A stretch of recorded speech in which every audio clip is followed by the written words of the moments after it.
Hello, this is Tyler Beamer. This is a instructional math video for Math 272. The purpose of this video is to show how to use calculus to calculate surface area of figures that are rotated about the x and y axis. So we're going to be working off of Chapter 6, Section 6. Here is the integral that allows us to find the surface area of a figure that is revolved around the x-axis on the specific interval from A to B. And so you can see the definition in the text on page 454. It also, in the previous pages, gives a derivation of this particular formula. However, due to time constraints on the length of this video lecture, I'm not gonna do that, and you won't be quizzed or tested on that. My goal is for you to be able to actually calculate the surface area. Alright, so let's actually start. I'm going to do a few examples here for you. Let's start with number 10 on page 457. And so if you look at this integral formula that we're using, we need the function, which is given to us in our problem. So that's f of x. Okay, and we need the interval in which that particular curve is revolved about the x-axis. So we're doing a solid of revolution. So we did multiple sections on finding volume, and we talked about taking those curves from A to B and revolving them about the x and y axis to create three-dimensional figures of with solids of revolution. So be thinking of that. And so we're not finding the volume, right, which would be the space inside those 3D figures. We're finding the surface area, so basically the area of all of the outside surfaces of that figure that's created. And so the interval that we're revolving this about the x-axis is from 0 to 5. Okay. Alright, so this gives us our A and B, the interval. Okay. And we could graph this if we want to get a pretty decent picture. Once again, thinking about this graphically is helpful. So let's just graph this real quick. From 0 to 5. So x min 0, x max 5. And so, let's see if you can see that better there. Alright, so basically that's our curve, right? So that curve is being revolved around the x-axis, and of course that's going to create a three-dimensional figure with a solid of revolution, kind of like a bullet, that's going to get created. And so we don't want to find volume like we did previously. We're finding surface area, so the area of the outside surfaces of that entire three-dimensional figure, right? So that's a helpful thing to do, is think about this graphically to begin with, and of course keep in mind our past work with volume that we've already done. So alright, so the other key component here in this particular formula is f prime of x, which is the derivative. So let's find that. It might be helpful to rewrite this as to the 1/2 power, and then you can essentially use the chain rule to find y prime. So 1/2 times 4x plus 6, so multiplying that down, subtracting a 1 from the exponent, so that's giving you a negative 1/2, and then multiplying it times the derivative of what's inside, which is 4. Okay, so then we can clean that up a little bit, multiply the 4 and the 1/2, and that's going to give us a 2. And then I'm going to essentially bring this down to the bottom of our fraction, since it's a negative exponent. So that's going to be our derivative. Okay. So let's write our integral. So going to 0 to 5, 2 times pi times our function, root 4x plus 6, times root of 1 plus f prime squared. So we have 2 over root 4x plus 6 squared dx. Alright. So this part of the formula should look familiar, right? We essentially just did that with lengths of curves. So that should look familiar. Of course, we've got some additional pieces in here. Alright, so there's a lot to clean up. Alright, so let's actually go ahead and let's square this part. Alright, so thinking about multiplying that times itself, we're going to end up getting this. Okay, and of course that's added to 1. So I'm going to show all the work for this, right? So I'm going to combine those two fractions. So I'm going to write 1 as 4x plus 6 over 4x plus 6, because that's going to be our common denominator, 4x plus 6. So then when we combine those two up top, we get 4x plus 10 over 4x plus 6. Okay. And of course I can factor out a common factor here of 2 from the top. So that gives me 2x plus 5. Do a common factor of 2 on the bottom, and so I get those two guys canceling out. Alright, so then I get 2x plus 5 over 2x plus 3, and that's all under the square root there. Okay, so that's just simplifying this piece here inside this first square root. Okay, and so then I'll write everything else back out here. That's still multiplied. And I'm going to actually just pull this pi out using the constant multiple rule, because it's a constant multiple, and that'll make things a little bit easier. I'm going to keep the 2 in there because the 2 might end up getting canceled out somewhere. So I can always pull it out later if I need to. Alright, so let me flip the page over. These are quite lengthy problems. I got a little bit of room down here. So now let's basically multiply these two roots together, right? So think about 4x plus 6 as a fraction, 4x plus 6 over 1. So I'm going to multiply 4x plus 6 times 2x plus 5 in the top. So that's going to give me 8x squared plus 32x plus 30, and I'm going to have 2x plus 3 as the denominator. Okay, and then let's factor the top. If I can get this 2x plus 3 to cancel out, that would be great. So if I factor the top, thinking of having a factor of 2x plus 3, I come up with 4x plus 10 times 2x plus 3.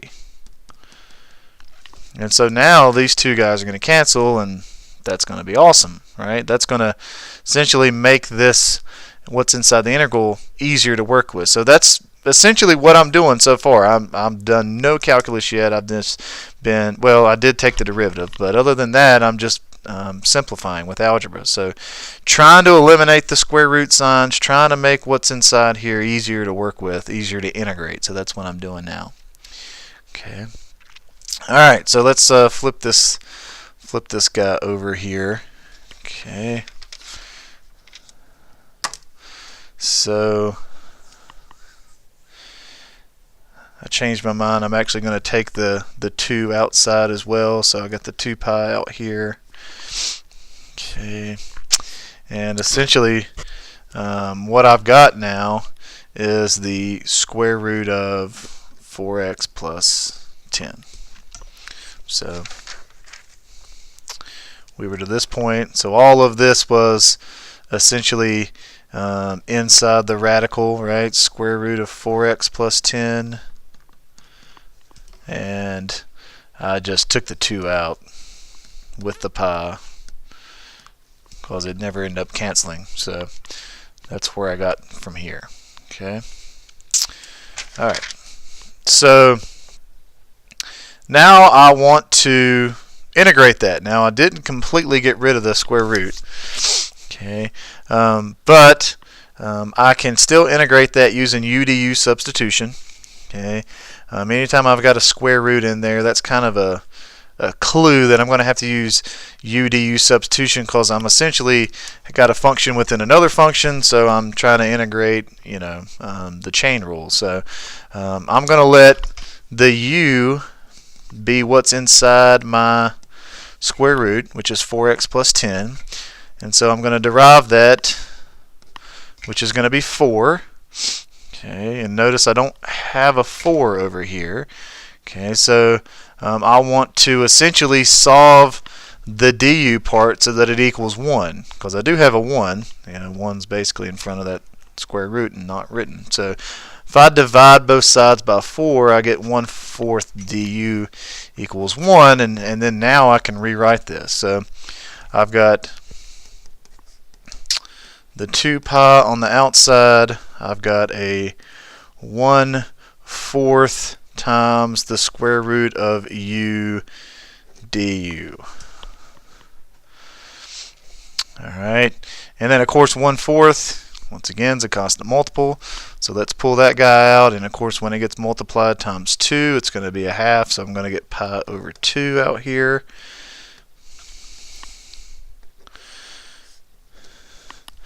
And I can easily integrate square root of u, because that is u to the 1/2 power. Okay, so when I integrate that, I get pi over 2 times 2/3 u to the 3/2. And of course that's being integrated from 0 to 5, but 0 to 5 is my x's, so remember there's two different ways I could do this. If I want to work with the u's, I need to plug those x's in here to determine what they are as u's, or I could replace the u with the 4x plus 10 and then use the fundamental theorem of calculus. Either way, so in this case we're going to basically rewrite the 5 as 5 times 4, which is 20 plus 10, so 30. And 0 times 4 is 0 plus 10 is 10. So we're going to evaluate this from 30 to 10. So I get 2/3 times 30 to the 3/2 power minus 2/3 times 10 to the 3/2 power. And that's all still multiplied times the pi over 2, so I don't want to lose that in the process. Okay, so I can pull out a 2/3 here, since they both have that in common.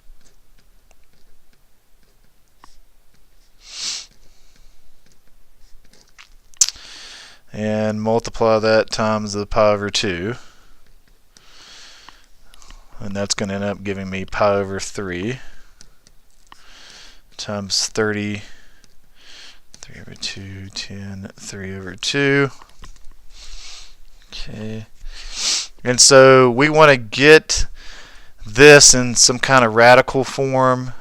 So I can rewrite 30 to the 3/2 power as the square root of 30 cubed minus the square root of 10 cubed. And the reason I would do that is to simplify those radicals some.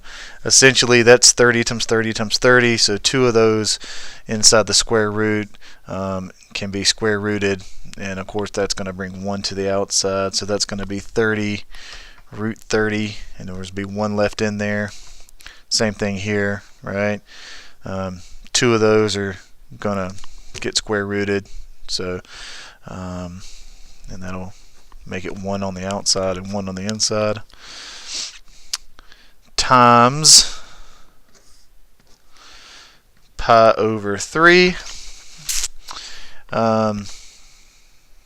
And from here, you know, it's like splitting hairs as to how this answer should be written. You could keep going here and distribute the pi over 3 through so it looks like this.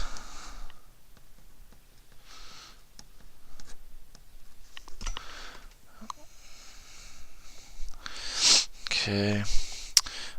And then actually both of those would then have a 10 pi over 3 in common, and you'd have a 3 root of 3 minus 1 if you factored that out. So I'm not sure what MyMathLab's going to want you to answer. This is the answer that was in the book for this particular problem. So I'm not sure how far you need to take it. You know, personally, I would be fine stopping here. You know, I think that's good enough. But you know, see what MyMathLab says. Go further if you need to. So, all right. So as you can see, these problems are a little lengthy, but you know, like the length of curves, there's just a lot of algebra in here. You know, and then of course you got to remember your u to u substitution for your integration. All right, so let's look at some more, just to give you more examples to use for the homework. All right. Actually, next one that I had chosen was number 8, and that's also on page 457. Okay, so y equals x cubed on 0 to 1. Okay, so we want to once again find our derivative, and of course this derivative is pretty easy. Y prime is 3x squared. Okay, and then we want to put that into our formula for surface area. So there's our f of x, 1 plus 3x squared squared dx. So don't forget about your multiple exponents of 2 there. So I'm just basically following that formula that I just showed you, plugging my original function in there, plugging my derivative in there as well. Okay. Alright, so let's once again clean this up a little bit. So 3x squared squared is 9x to the 4th. So after we plug all that stuff in there, we can clean this up a bit. I'm going to go ahead and pull the 2 pi out. Okay. So you definitely want to get that pi out there. Sometimes the 2 is helpful. It just really depends on the problem. So then once again, I have some u to u substitution because I've got that square root. That's kind of a big clue. So I'm going to make what's inside the square root my u. So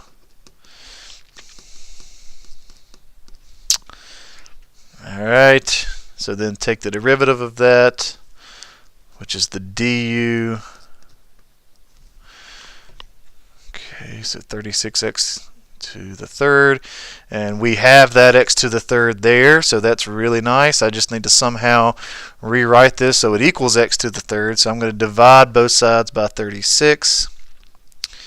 So I get 136 du equals x cubed. Okay. Let's see if you guys can see this here.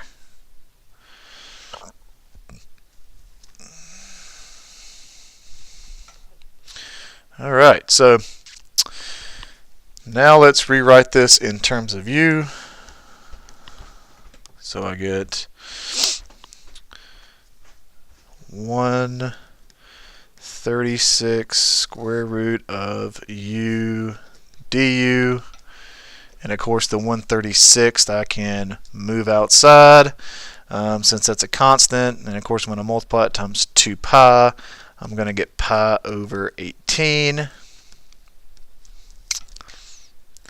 and this is going to be, I'm just going to write it as u to the 1/2 du. Okay, so now that's a lot easier for me to integrate.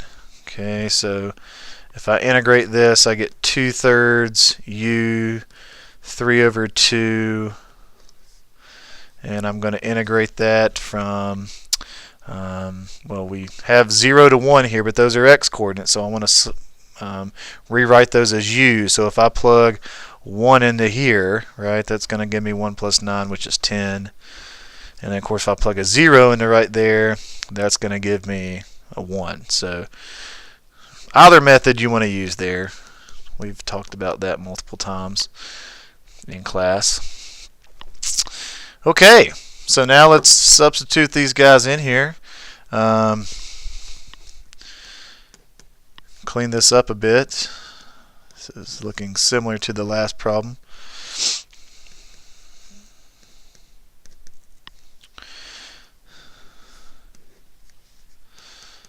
So using fundamental theorem of calculus, I can pull out a 2/3.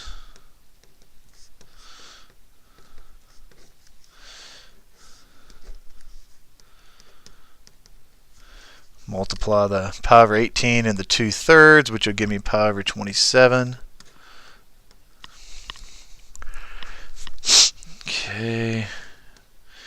And then we want to rewrite this as radicals. So this is going to be square root of 10 cubed minus the square root of 1 cubed. Okay. Times, once again, pi over 27. Okay, so let me continue up here. So square root of 10 cubed, right? Just think about 10 cubed is 10 times 10 times 10. So, you know, two of those 10s, when I take the square root, is going to become 1, and it's going to move to the outside. So pi over 27 times 10, root 10, and then of course 1 cubed is 1, and the square root of 1 is 1. So that makes life pretty easy for us. And I think I would just stop here. To me, that looks good. I'm cool with that. I don't know how MyMathLab wants you to do that. This is actually the answer in the back of the book, so I think it's probably good with that. But you could distribute the pi over 27 out and rewrite it as a fraction, but to me this makes more sense. So that's easier to interpret from my point of view. Alright, so let's take a look at an applied problem. I kind of like this problem, some application here. Number 15 on page 457. So essentially what happens here is that you create a sphere by revolving it around the x-axis with this function.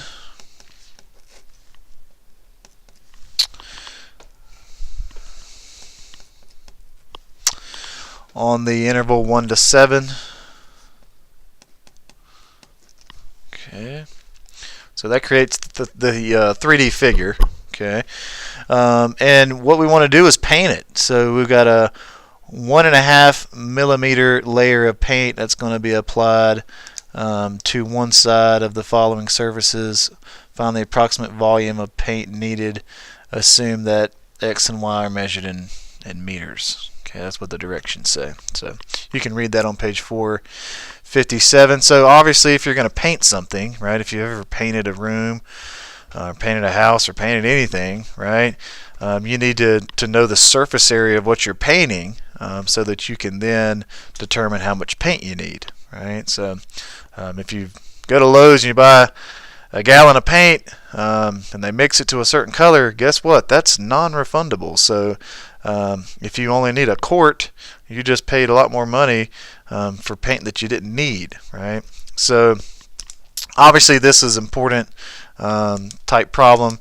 Difference is we're dealing with curved figures, right? So it's not just a rectangular wall, which would be much easier for us to then calculate. So let's use our integration formula to find the surface area of this figure that's created when we rotate it. Of course, if you're creating objects and then selling them, knowing how much paint to purchase is important from a cost perspective. Ooh, looks like I skipped a step here. I'll go back.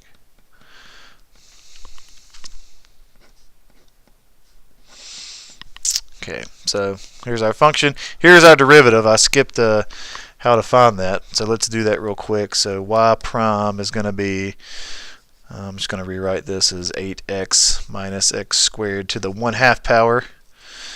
Okay, so we're going to end up getting 1/2 times 8x minus x squared to the negative 1/2 times the derivative of what's inside, which is 8 minus 2x. So then we can clean that up a little bit. Multiply this times the 1/2, right, to get 4 minus x, and then bring this down to the bottom since that has a negative exponent. So that's where the derivative came from. Should have shown that step first. So excuse me. All right, so now let's go from here, right? Okay, so let's square this guy. Okay, see what that's going to look like when we square it. Okay, so when we square that, we're going to get 16 minus 8x plus x squared over 8x minus x squared. So think about, multiplying this fraction times itself. You're going to have 4 minus x squared. So when you expand that, you get this part. And then, of course, the square root of 8x minus x squared is going to be what's inside that square root. Okay. And then that's going to be added to 1. So I'm still basically working inside this radical, trying to clean that up. So like we did in the previous problem, let's combine those two fractions. Let's write this 1 as 8x minus x squared over 8x minus x squared. This is equivalent to 1, and of course it has the common denominator that we need to combine those two fractions together. So when we do that, looks like we're going to get a lot of stuff canceling up here on the top, which is going to give me 16 over 8x minus x squared. Okay, so that's what's basically what's inside this square root. So I just simplified all of this that's inside here. That's what I just did. Okay, to give me this. So then that's going to get multiplied times the 8x minus x squared. And I'm just going to go ahead and pull the 2 pi out. Okay. And we want to multiply these two radicals. So think about this as being a fraction over 1. So we get essentially 16 times 8x minus x squared over 8x minus x squared. That's all under square root. Okay. So then, of course, these two are going to cancel, and the square root of 16 is 4. So this is actually cleaning up really nicely. Okay. So then I want to integrate this. So the integral of 4 would be 4x. So I get this. So basically from 7 to 1, so I get 2 pi times 28 minus 4, which is 24 times 2 pi. So we get a surface area of 48 pi meters squared. All right, so we're getting somewhere. Okay. So now we've got the surface area. Okay. We wanted to then figure out how much paint we need, right? So here is the 15 continued. Okay, so we've got a surface area of 48 pi meters squared, and then we're painting a layer of paint that's 1.5 millimeters thick, essentially. Okay, so to figure out how much paint we need, we can multiply the surface area times the thickness of the paint layer we're painting. But I want to get my units right. This is in square meters, and that was in millimeters. So we want to essentially figure out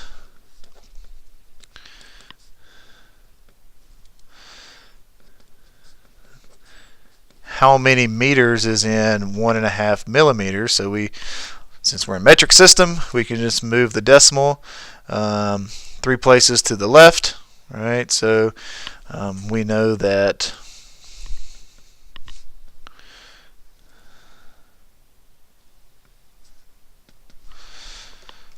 1.5 millimeters is 0.0015 meters, and so we can multiply those two guys together to give me 0.22614 cubic meters, because we basically just found volume, right, since we had surface area times thickness.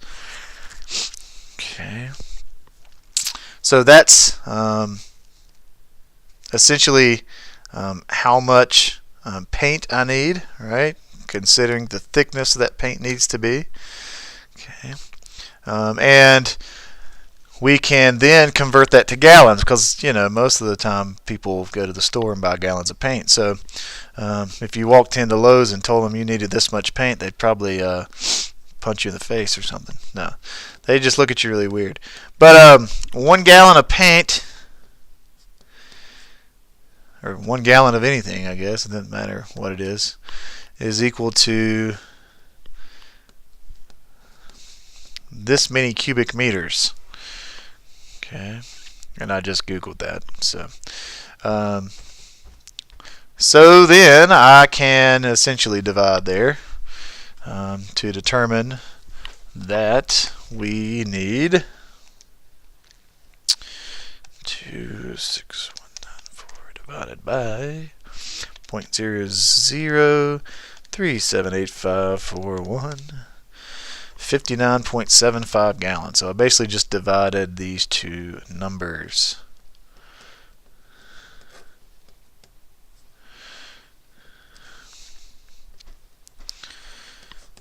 And that tells me that I'm going to need this many gallons of paint. That's a lot of paint. So, yeah, what's a gallon of paint cost? 20 bucks or more? All right. So, And then, of course, the reason why most people determine how much paint they need is, well, one, they don't have to run back and forth to the store, and then two, they can determine cost. So let's just estimate that paint is going to be $20 a gallon. Well, you're looking at about almost $1,200 in paint there. Quite a bit. Okay. Alrighty then. So let's revolve about the y-axis. Okay, so as with pretty much every section we've done, we revolve about the y or x, and now we're revolving about the y. Okay, so basically instead of a and b, this is going to be c and d, so this is going to be the upper and lower bounds on the y-axis. Everything's going to be basically the same, except we're going to have the equation solve for x instead of y, and we're going to do the derivative there with it solved for x. Okay, so there's your formula for finding surface area if something is revolved about the y-axis. So let's look at number 17. 17 on page 457. Okay, so here's our function. And it's going to be revolved about this on the x-axis. Like I said before, we could just do this problem like we just did the other ones, and we still should get the surface area. So, revolving this around x or y just really depends on, preference, I guess. I mean, you should end up getting the same same figure, right? It's just going to be turned up, I guess. Okay.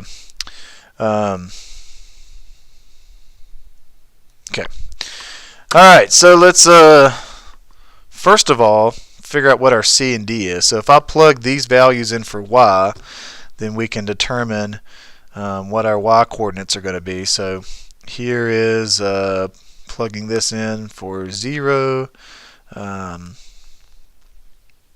x in for 0 into this, we're going to get, what, 0 again? And then if I plug 8/3 into here for x, right, I'm going to get cube root of 8, which is 2. Okay, so that basically tells me my bounds on the y-axis. Okay. Alright, so now let's solve this guy for x. So we're going to cube both sides. Divide by 3. So there's our function solved for x. Alright. So now let's throw this into our integrals. 2 pi still there. That's a reoccurring theme. Y cubed over 3 times the square root of 1 plus, we got to find the derivative, x prime, right? So x prime is just going to be y squared, right? So y squared dy. Okay, so process is similar. So let's pull the 2 pi out, since that's a constant. And we can obviously multiply y squared and get y to the 4th. I got a 1/3 here. I can pull that out, and that'll become 2/3 pi.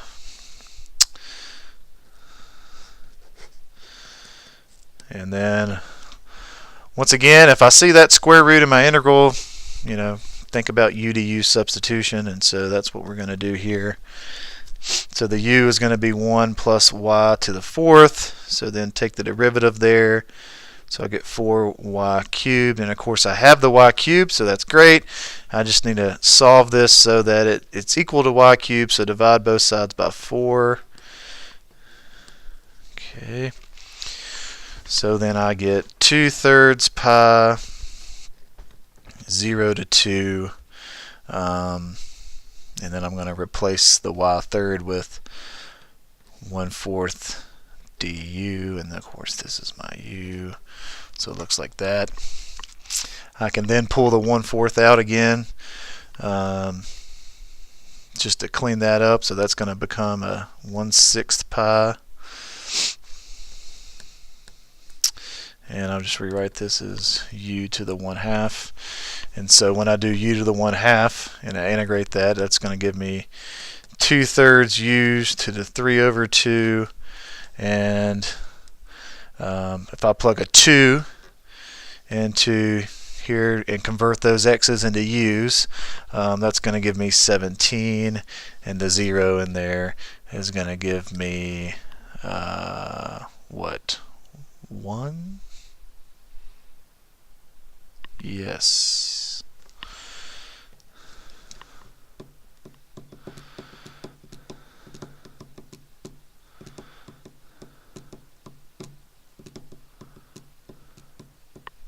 Sorry.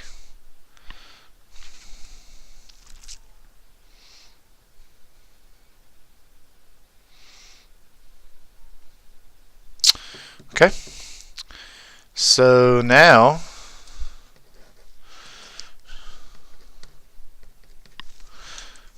well, you guys can't see that. Here, let me scoot this up some.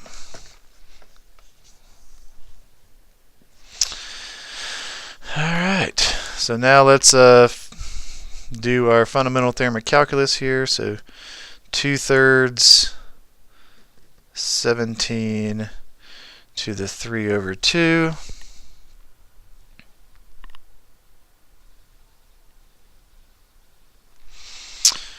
minus 2/3 1 to the 3/2, and then of course all that is still multiplied times 1/6 pi. Okay, so I can pull out a 2/3 here, 17 3/2 minus 1, basically, right? 1 to the 3/2 is going to be 1. I can times the 2/3 times the 1/6 pi to give me pi/9.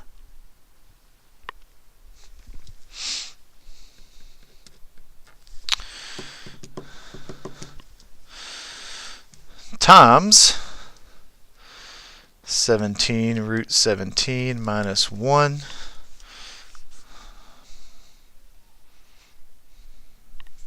And I think we got it there, don't we? Okay. All right. Well, sorry. If you have any questions, once again, please email me, and I will get back to you as soon as I possibly can. Hopefully these videos help you. Yeah, have a great day. See you next Monday.